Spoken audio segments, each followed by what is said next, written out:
Maintenant je vois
ne suffit pas pour répondre à ton appel.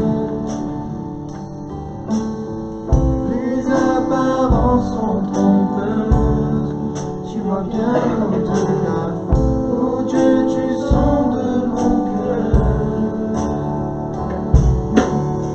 Je reviens au cœur de la louange. Tout est centré sur toi, Jésus. Oui, je renonce à tous mes faux semblants pour tout centrer sur toi, centré sur toi, Jésus.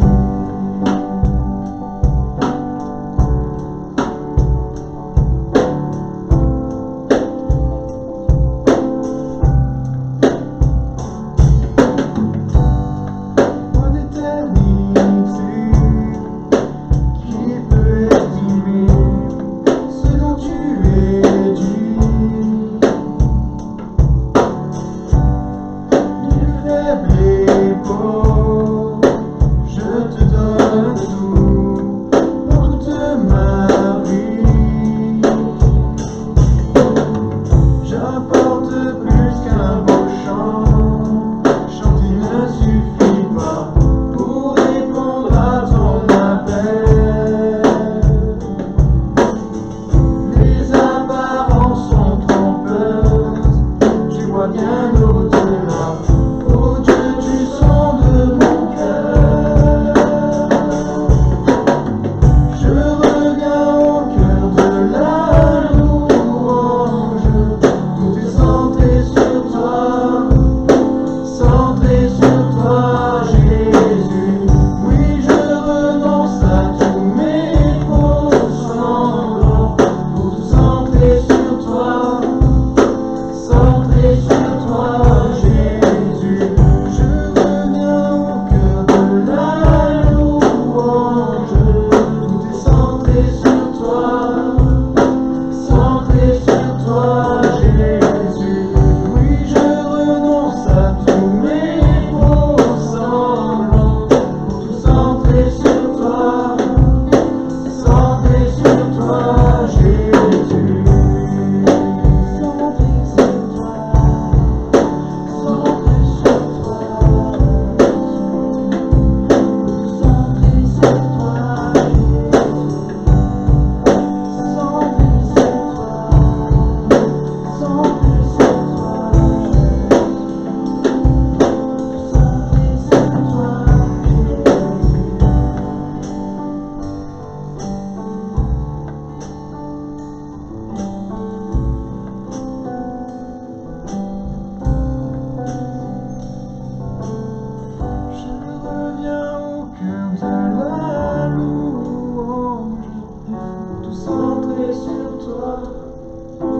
Centré sur toi, Jésus.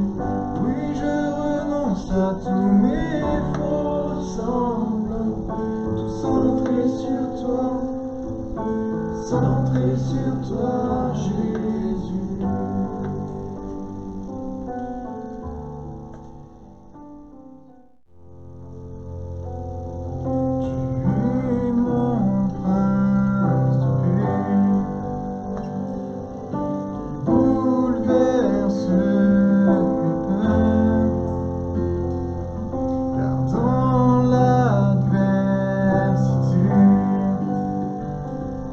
Tu es là-haut.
Seigneur pour cette occasion que nous avons de se retrouver ensemble et de pouvoir le louer, l'adorer ensemble de tout notre cœur.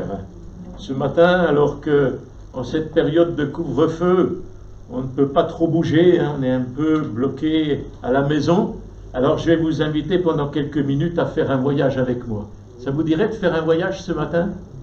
On va faire un voyage ensemble. Il va nous conduire de Mara à Élim. C'est le titre de mon message. De Mara à Élim. 2 endroits qui sont mentionnés dans la Bible.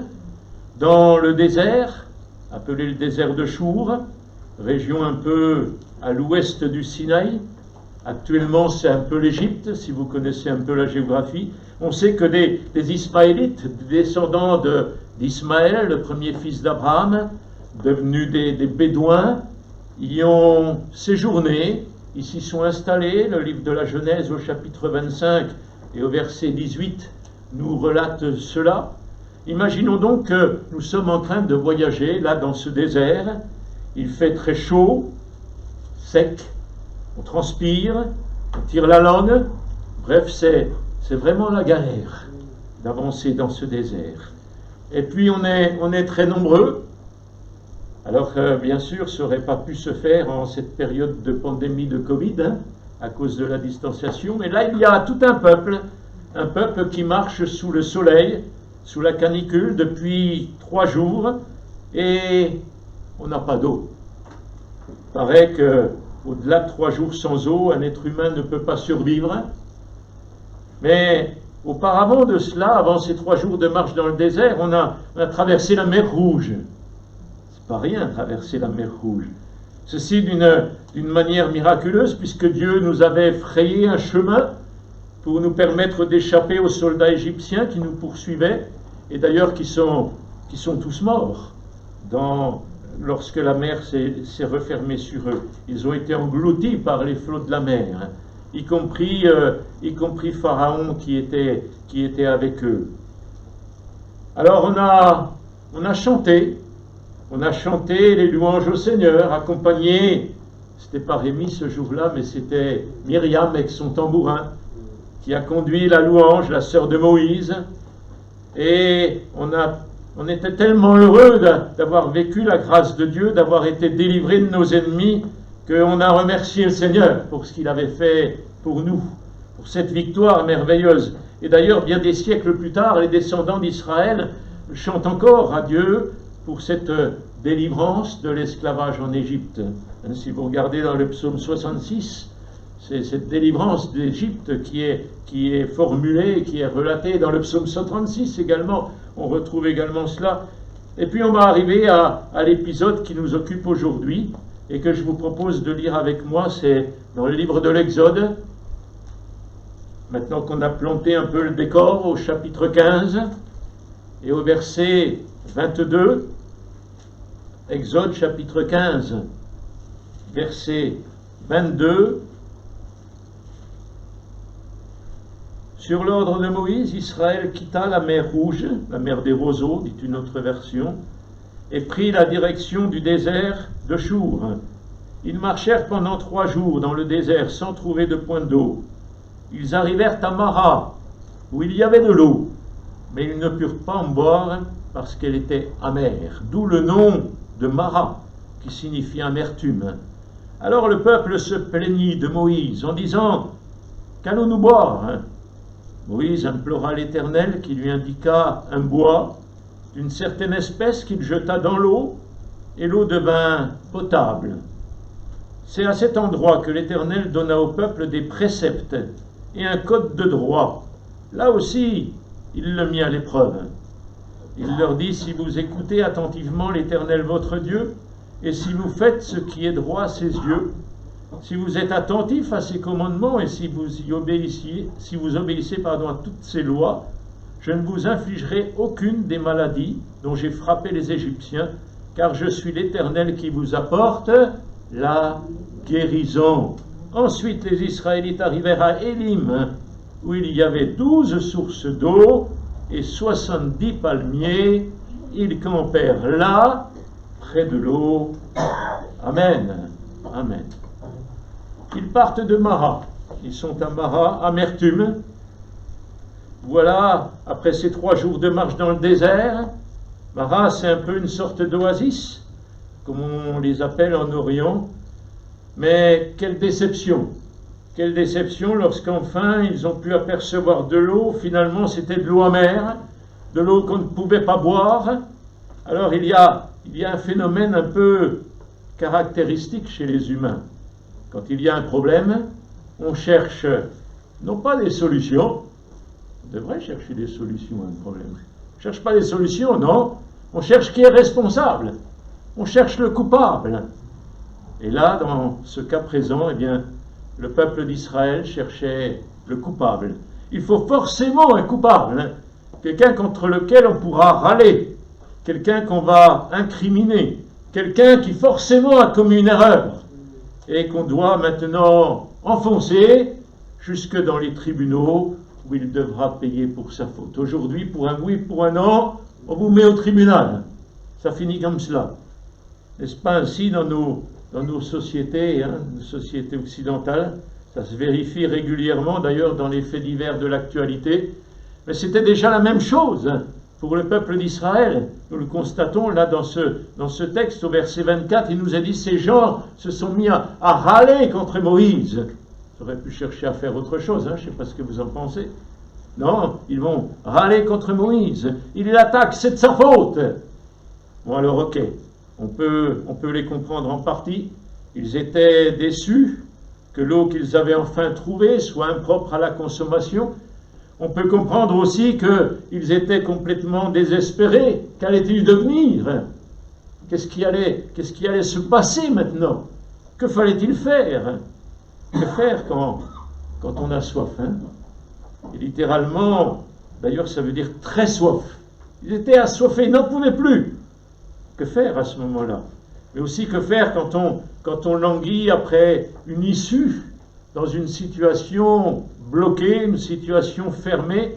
Que faire quand on espérait trouver un emploi et que finalement la porte se ferme devant nous parce qu'un autre nous a volé la place? Que faire? Que faire quand la maladie nous frappe alors qu'on ne s'y attendait pas et qu'elle bouleverse nos plans? Que faire à ce moment-là? Je pense que nous-mêmes, ici présents, nous pourrions réagir certainement de différentes façons face à toutes ces perturbations de la vie. Certains vont refuser la situation. C'est pas possible. Qu'est-ce qui se passe? D'autres vont se mettre en colère contre Dieu qui a permis cela. Je comprends pas, Seigneur.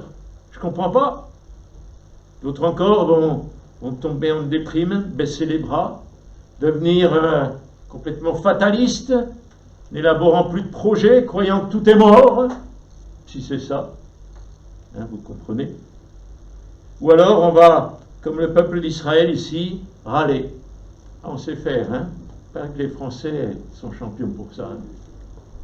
Râler contre la situation.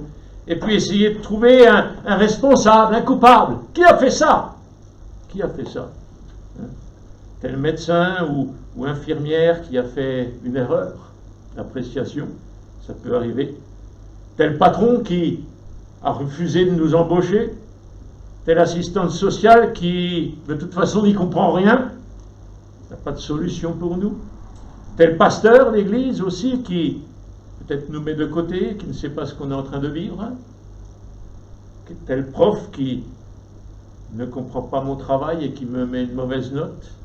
Et c'est là finalement qu'on est vraiment à Mara, dans l'amertume. C'est la signification de Mara, l'amertume.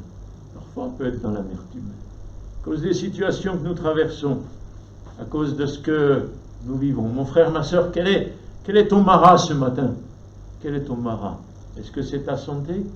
Est-ce que c'est ce que tu traverses, ce que tu vis aujourd'hui? On le sait bien, l'amertume, elle ronge la vie. Elle mine, elle ne produit rien de bon. Mais elle entretient plein de choses non constructives. Des soupçons, des accusations, on l'a vu tout à l'heure contre Moïse. Elle entraîne les regrets, les ressentiments, les conflits, voire même parfois la haine. La haine. Ne vous souvenez-vous pas, n'avez-vous pas de mémoire, disait Jésus à ses disciples, dans Marc au chapitre 8. Vous vous souvenez pas? Disciples qui étaient durs de la feuille, hein, un peu comme nous parfois. Ouais, ça nous arrive. Hein. Ils ne se souvenaient pas de la manière dont ils avaient vécu cette multiplication des pains, la façon dont Jésus était intervenu en leur faveur, hein, pour répondre à leurs besoins de nourriture, comment il pourvoyait pour eux en toutes choses, et nous pourrions dire nous aussi, non seulement la nourriture physique, mais aussi leur nourriture spirituelle, leur bien-être intérieur, leur raison de vivre. Le Seigneur pourvoit en toutes choses à notre égard. Et eux, les Israélites, arrivés à Mara dans le désert, eh bien, ils ne se souvenaient plus non plus de la manière dont Dieu les avait miraculeusement délivrés, quelques instants plus tôt, de la main des Égyptiens qui étaient à leur poursuite, de l'esclavage sous lequel ils trimaient depuis des décennies. Ah oui, certes, là-bas il y avait à manger. Là-bas, peut-être que l'eau était potable.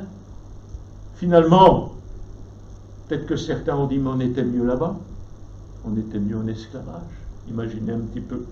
Combien de fois certains ont même pensé à ce qu'ils étaient avant de rencontrer le Seigneur, à ce qu'ils vivaient avant de rencontrer Jésus, ce qu'était leur vie passée, même si c'était une vie pourrie. Parfois, il y avait tendance à y revenir, comme un chien qui retourne à ce qu'il a vomi. L'être humain a la mémoire courte, n'est-ce pas? La mémoire courte. D'ailleurs, il y a un chant, un vieux chant qu'on chante parfois qui dit quand le vol de la tempête vient assombrir ton ciel bleu. Ça arrive parfois. Des tempêtes, ça peut arriver dans la vie. Le ciel n'est pas toujours bleu dans nos cœurs, dans nos vies. Non. Quand le vol de la tempête vient assombrir ton ciel bleu, au lieu de baisser la tête, moi je ne sais pas ce que vous faites, vous, hein, au lieu de baisser la tête, compte les bienfaits de Dieu. Mets-les tous, si c'est possible, il y en a tellement. Hein, mets-les tous devant tes yeux. Et tu verras en adorant combien le nombre en est grand. Amen. Hein, combien le nombre en est grand. Puissions-nous, frères et sœurs, nous souvenir de ce que le Seigneur a fait pour nous, peut-être hier, peut-être avant-hier, mais il y a des années, même peut-être avant même de nous convertir, avant même de lui appartenir, alors que nous ne le connaissions pas. Il s'occupait déjà de nous, il veillait déjà sur nous. N'ayons pas la mémoire courte, comme le peuple d'Israël. Mara, ça peut vouloir dire pour nous murmure, amertume, révolte, déprime au fond du cœur, angoisse, souci. Mais Dieu, lui, il n'est ni rancunier. Alléluia, il n'est pas rancunier. Il n'est pas sadique non plus, non. Son désir, c'est vraiment que son peuple soit heureux, uniquement heureux. Il veut notre bonheur. Il veut que son peuple soit rassasié, tout en apprenant, bien sûr, la leçon. Et on le verra tout à l'heure. Parfois, pour ne pas dire toujours, il y a une leçon à apprendre. Est-ce que nous sommes prêts à apprendre la leçon? Est-ce que nous sommes prêts à voir ce que le Seigneur va faire pour nous? Et c'est la raison pour laquelle il permet la transformation. Il nous permet de passer de Mara à Élim. Alléluia. C'est pour cette raison-là. Et pour ce faire, eh bien, pour le peuple d'Israël, eh bien, Dieu va montrer à Moïse un certain bout de bois. Quelle image!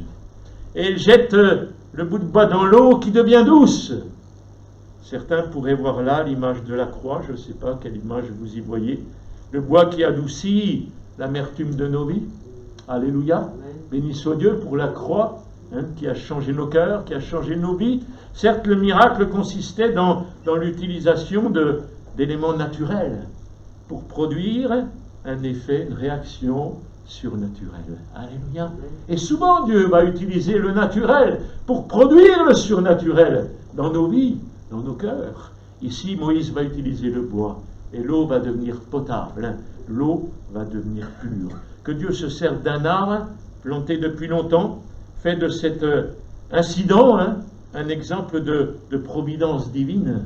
Dieu pourvoit en toutes choses à nos besoins. Il avait préparé la satisfaction des besoins des Hébreux avant même que leurs besoins ne se manifestent. Et pour nous également, il pourvoit en toutes choses avant même que finalement nous en ayons besoin. Bien que la parole de Dieu nous invite à lui faire connaître nos besoins par des prières, par des supplications, avec des actions de grâce. Et il pourvoira, dit la Bible, il pourvoira. Nous avons un Dieu qui pourvoit. À lui soit la gloire. Amen.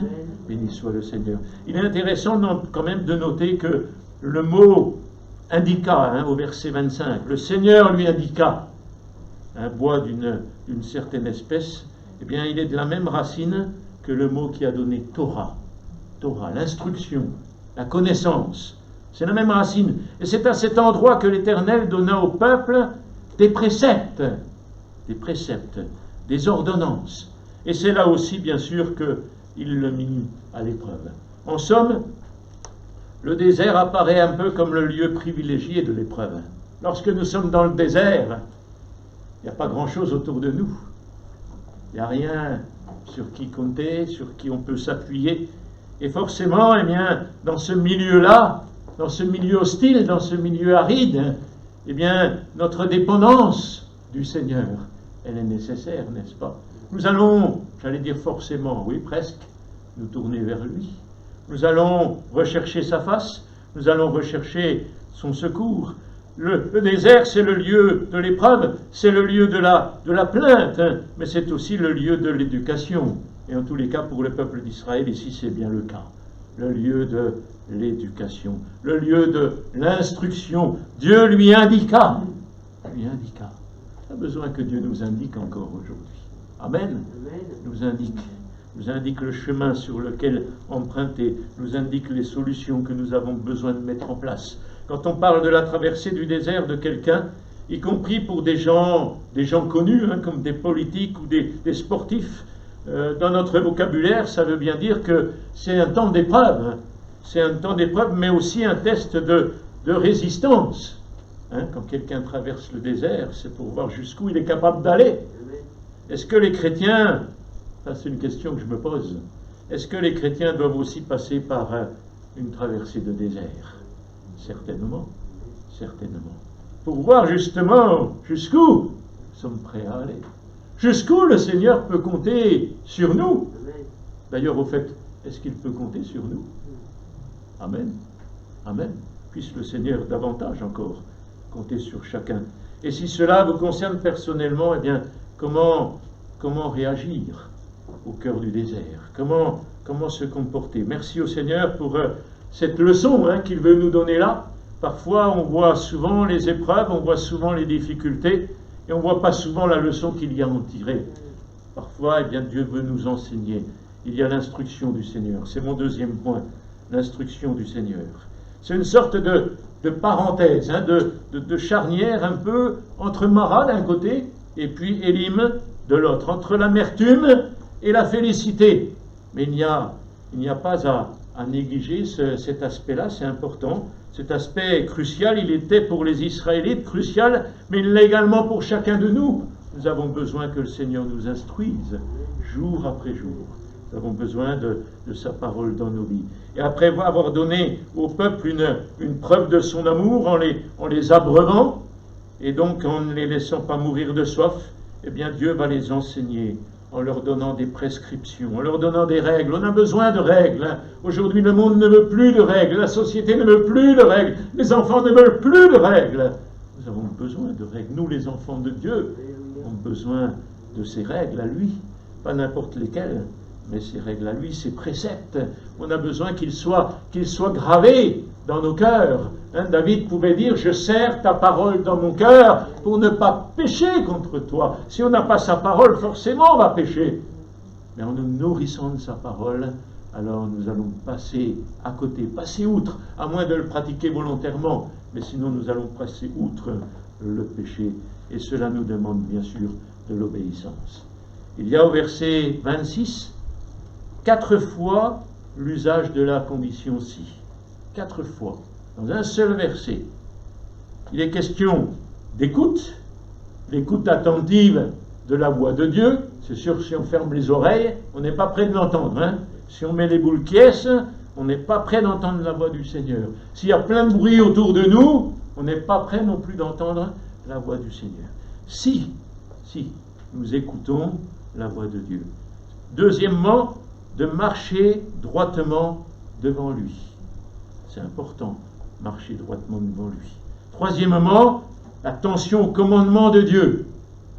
Faire attention, on peut écouter, on peut entendre, et puis ne pas y porter attention. Ne rien en faire. Comme on dit, parfois ça rentre par une oreille et ça sort par l'autre. C'est triste cela. Ça ne produit pas d'effet. Pas de progrès dans nos cœurs, pas de progrès dans nos vies. On va entendre 50 prédications, et puis au bout de la 50e prédication, il n'y aura rien qui ressort, il n'y a pas de progrès.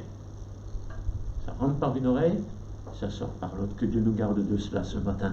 Et puis quatrième point, l'obéissance à toute la loi de Dieu. Toute la loi. Pas simplement ce qui nous arrange. Il y a des versets qu'on aime bien, on a chanté Jean 3,16 tout à l'heure. C'est merveilleux. C'est un verset qu'on aime serrer sur notre cœur, mais il n'y a pas que celui-là. Il y en a d'autres dans la Bible, hein. D'autres que peut-être on aime moins, pour ne pas dire pas du tout. Même des versets, des passages qui nous déplaisent. Un jour, quelqu'un m'a dit cette page-là, je voudrais bien l'arracher de ma Bible. C'est triste, c'est triste. Elle nous parle, hein. Dieu nous parle par sa parole tout entière, et on veut obéir à toute sa parole. Alors oui, Dieu est certes exigeant envers ses enfants. Il ne tolère pas n'importe quelle conduite. Il ne tolère pas n'importe quoi de ceux qui lui appartiennent. La question à nous poser, elle est la suivante. Nous laissons-nous instruire, nous laissons-nous construire, nous laissons-nous enseigner. Est-ce que nous sommes malléables à ces conseils? Est-ce que nous sommes malléables à ces directives, à ces instructions? Vous savez, le désert, c'est la seule école dans laquelle nous apprenons à connaître la patience de Dieu. La patience de Dieu, mais aussi sa fidélité envers nous. Son aide, hein, jour après jour. Dans le livre de l'Ecclésiaste, au chapitre 7 et au verset 2, il est dit ceci: le jour du bonheur, sois heureux. Ça va encore, hein, il n'y a pas de problème. Mais ça ne s'arrête pas là. Et le jour du malheur, parce que ça arrive, le jour du malheur, réfléchis. Jour du bonheur, sois heureux. Jour du malheur, réfléchis.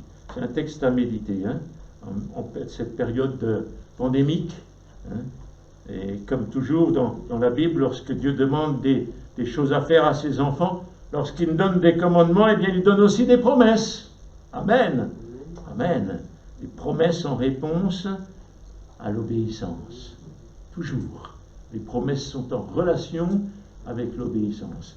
Parfois, j'ai entendu certains qui disaient: ah, mais il y a cette promesse-là, mais moi c'est pas pour moi, je ne l'ai pas vécue. Hein. Et la promesse, elle est attachée à l'obéissance.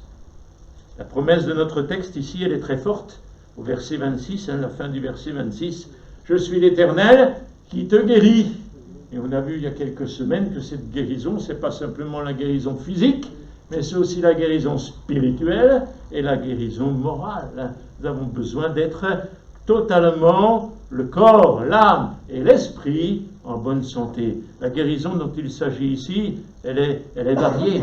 Elle est comparée aux maladies dont ont été frappés les Égyptiens. Et ce sont des maladies dans la chair, mais aussi des calamités, des choses désagréables, voire horribles.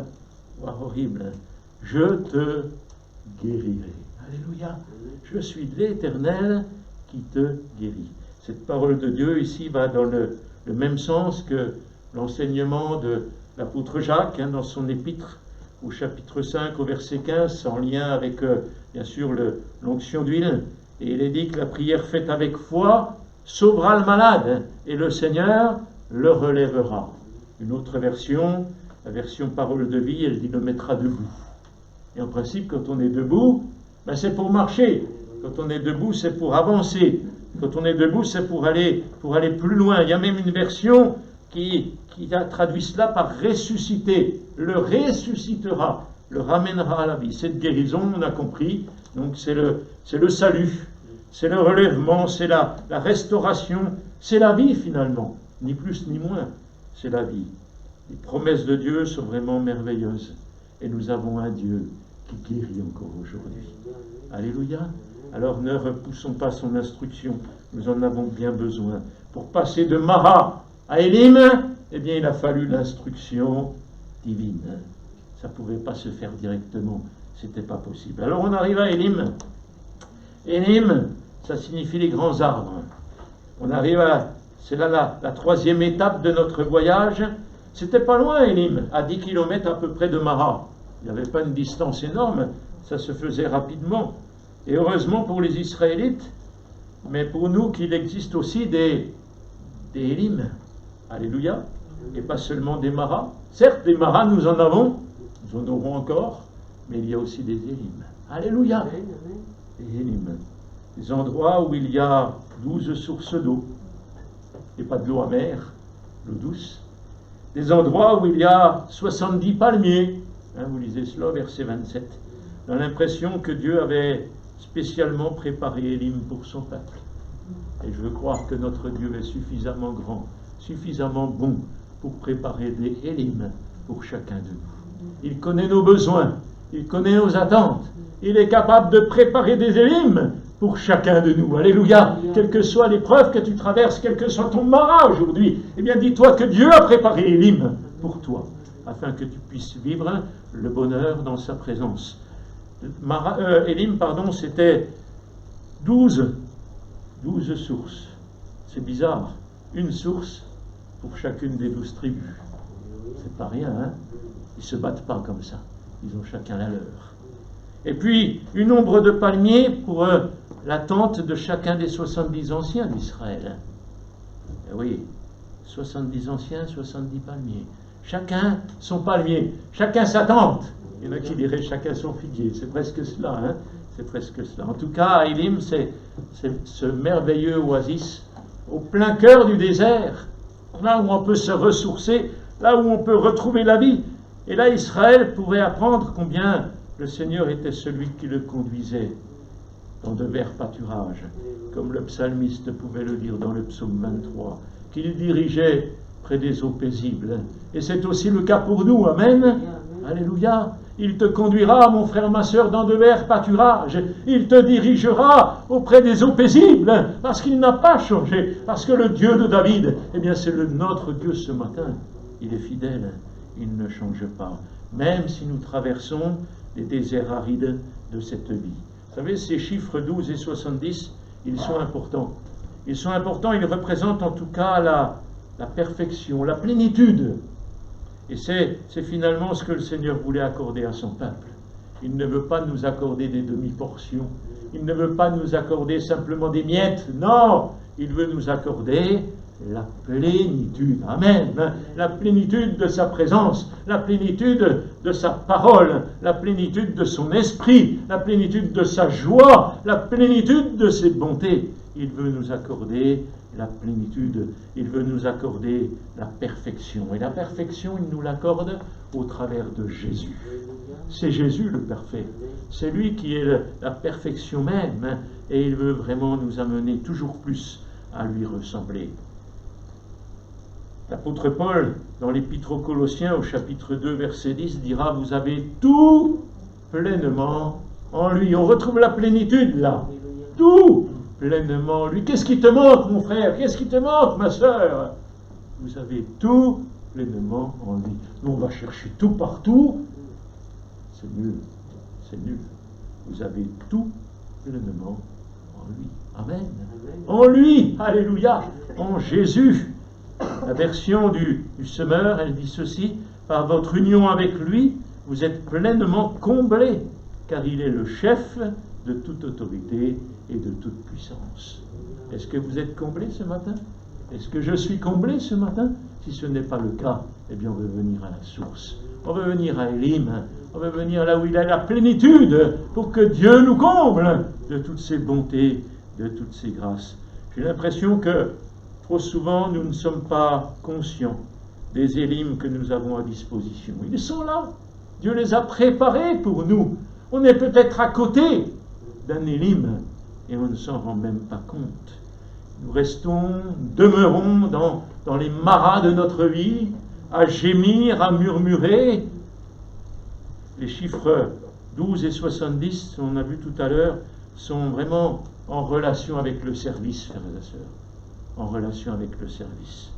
Jésus, il a appelé 12 disciples avec lui. Pour les avoir avec lui, mais aussi pour qu'ils soient des serviteurs ensuite. 12 disciples. Il en a envoyé 70 en mission. 70 qui sont partis pour annoncer le message, pour proclamer la délivrance. Ça veut dire quoi? Ça veut dire quoi? Eh bien, ça signifie qu'une vie de plénitude, ce n'est pas une vie égoïste, ce n'est pas une vie égocentrique, ce n'est pas une vie que pour nous. Une vie de plénitude, c'est une vie pour les autres. C'est une vie pour ceux qui se perdent. C'est une vie pour ceux qui ne connaissent pas le Seigneur. C'est une vie pour ceux et celles qui sont encore dans le bourbier du péché et qui ont besoin d'être délivrés par la foi en Jésus. Alléluia. Et nous avons une mission. Nous avons une mission. Nous avons un rôle à jouer si nous voulons connaître la plénitude. Vous savez, Dieu ne nous remplira pas pour nous faire gonfler comme des baudruches. Non. Dieu va nous remplir pour que nous puissions donner davantage. Et plus nous allons donner, plus il va nous remplir. Alléluia. C'est automatique. C'est automatique.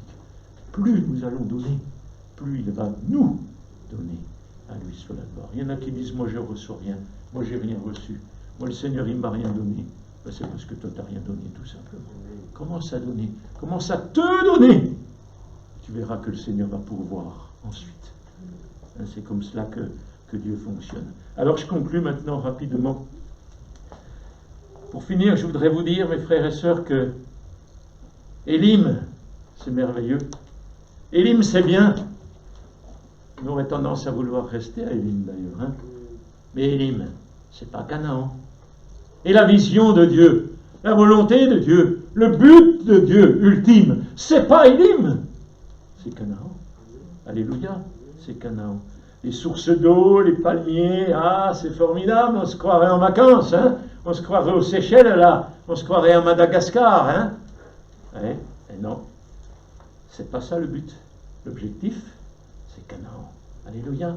Dans notre vie terrestre, il y a des Élim, alléluia, gloire à Dieu, il y en a pour chacun.